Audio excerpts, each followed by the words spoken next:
आइए दोस्तों, आज हम देखेंगे मध्य प्रदेश में मिट्टियों का वर्गीकरण। मध्य प्रदेश में जो मिट्टियां पाई जाती हैं, कौन कौन सी मिट्टियां पाई जाती हैं, अब हम उनको विस्तार से जानेंगे। आज का जो हमारा मोटिवेशन क्विज है, जो आपके चेहरे पर मुस्कान लाएगा। लाख दलदल हों, पाँव जमाए रखिए, हाथ खाली ही सही ऊपर उठाए रखिए। कौन कहता है छलनी में पानी रुकता नहीं है, बर्फ बनने तक हौसला बनाए रखिए। इसी के साथ आज हम देखेंगे भारत मध्य प्रदेश की प्रमुख मिट्टियाँ।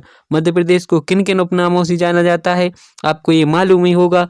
कौन कौन से नामों से जाना जाता है? सोया प्रदेश, नदियों का मायका, सेंट्रल इंडिया, टाइगर स्टेट और लघु भारत। ये प्रमुख मध्य प्रदेश के उपनाम हैं। अब हम देखते हैं मध्य प्रदेश की मिट्टियों का जो वर्गीकरण है, कौन कौन सी मिट्टी कितने प्रकार की पाई जाती है।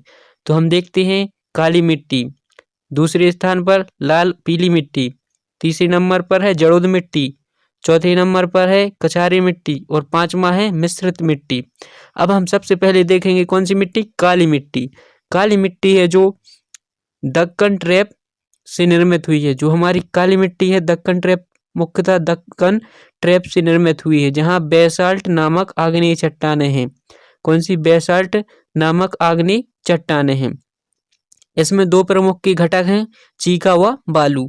चीका व बालू। रासायनिक संगठन की दृष्टि से बात करें तो इस मिट्टी में लोहे और चूने की अधिकता है। कौन से? लोहे और चूने की अधिकता है, जबकि फास्फोरस और नाइट्रोजन जैव पदार्थों की कमी है। लोहे की अधिकता से इसका रंग कैसा है? काला। लोहे की अधिकता से इसका रंग काला है। कौन सी मिट्टी? काली मिट्टी के नाम से जाना जाता है। यह कहाँ पाई जाती है?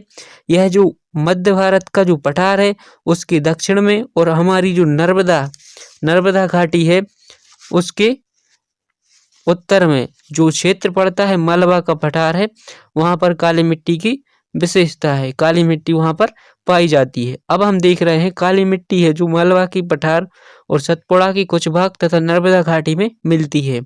अब देखते हैं इसके अंतर्गत प्रमुख जिले देख लेते हैं, जैसे मंदसौर, रतलाम, धार, झाबुआ, खंडवा, खरगोन, इंदौर, देवास। इनके आसपास के जिले शाजापुर, राजगढ़, भोपाल, रायसेन, विदिशा, सागर, दमोह, ये प्रमुख जिले काली मिट्टी में प्रमुखता रखते हैं। अब हम देख रहे हैं काली मिट्टी को भी पुनः 3 भागों में विभाजित किया गया है। गहरी काली मिट्टी, साधारण गहरी काली मिट्टी और छिछली काली मिट्टी।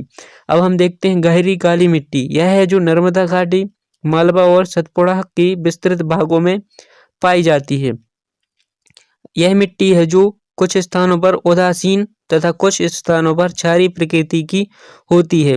अब हम देखते हैं जो अम्लीयता पीएच पैमाना विकसित किया था। किसने किया था? सोरेनसन ने इसका निर्माण किया था। पीएच पैमाना का, जो क्षारीयता और अम्लीयता की प्रकृति को बताता है।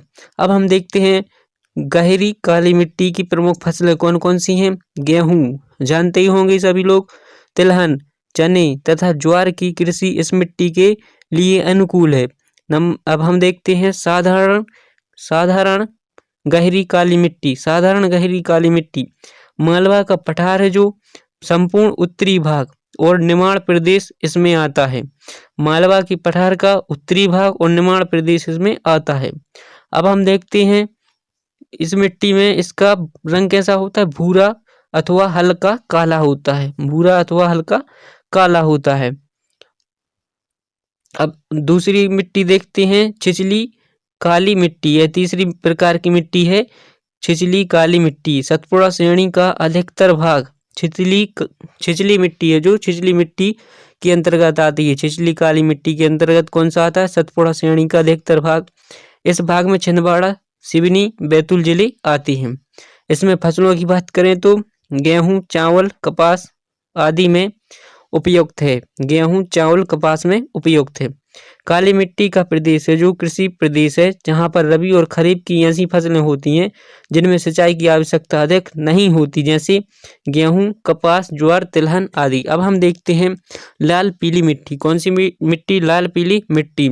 मध्य प्रदेश का जो संपूर्ण पूर्वी भाग है, बघेलखंड वाला पठार, बघेलखंड का भाग जिसमें मंडला, बालाघाट, शहडोल जिले आते हैं, इनमें लाल पीली मिट्टी पाई जाती है। लाल पीली मिट्टी में पीला रंग है जो संभवतः फेरिक ऑक्साइड के जलयोजन के कारण होता है। पीला रंग है जो फेरिक ऑक्साइड की जलयोजन के कारण, और जो लाल रंग है लोहे की ऑक्साइड के कारण होता है। कौन से? लोहे की ऑक्साइड के कारण होता है। इंपॉर्टेंट क्वेश्चन है। अब हम देखते हैं ह्यूमस तथा नाइट्रोजन के अभाव में इस मिट्टी में उर्वरता जो है अधिक नहीं होती। ह्यूमस और नाइट्रोजन के अभाव में मतलब कमी में उत्पादकता अधिक नहीं होती है, यद्यपि इसमें चूने की मात्रा पर्याप्त होती है। कौन सी? चूने की मात्रा पर्याप्त होती है, परंतु निक्षालन के कारण यह वनस्पति को प्राप्त करने में विफल रही है। अब हम देखते हैं इसकी प्रमुख फसल को क्या है? चावल है। अब अगली मिट्टी है जो जलोढ़ मिट्टी। जलोढ़ मिट्टी से सभी परिचित ही होंगे। यह जलोढ़ मिट्टी है जो नदियों के द्वारा लाकर बहाई गई मिट्टी जलोढ़ मिट्टी कहलाती है। मध्य प्रदेश के उत्तर पश्चिमी भाग में जलोढ़ मिट्टी पाई जाती है। इसके जिले भिंड, मुरैना, शिवपुरी, ग्वालियर जिलों में जलोढ़ मिट्टी पड़ती है।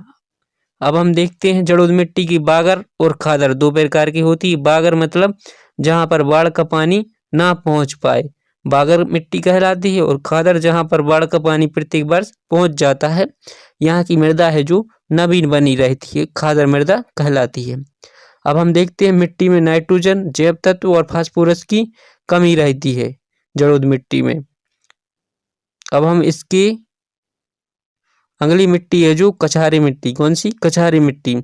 बाढ़ में बहा कर लाई गई वह मिट्टी जो नदियों द्वारा अपनी अपवाह क्षेत्र में बिछा दी जाती है, कछारी मिट्टी कहलाती है। चंबल तथा उसकी सहायक नदियों द्वारा भिंड, मुरैना और ग्वालियर में यह मिट्टी पाई जाती है। इसमें इसकी फसल की बात करें तो गेहूं, गन्ना तथा कपास की फसलें बड़ी मात्रा में होती हैं। अगला जो हमारा क्रम है मिश्रित मिट्टी। कौन सी? मिश्रित मिट्टी। यह मध्य प्रदेश के अनेक क्षेत्रों में लाल, पीली एवं काली मिट्टी मिश्रित रूप से पाई जाती है। जो मिट्टी मिश्रित रूप से पाई जाती है, जैसे लाल पीली मिक्सचर हो गई, इस टाइप से मिट्टी मिश्रित मिट्टी कहलाती है। इस मिट्टी में है फास्फेट, नाइट्रोजन एवं कार्बनिक पदार्थों की रहती कमी रहती है। इस कारण से उर्वरा शक्ति कम होती है, अच्छी उत्पादन नहीं देती है मिट्टी। इस मिट्टी में मोटे अनाज जैसे ज्वार, मक्का आदि की फसलें पैदा की जाती हैं।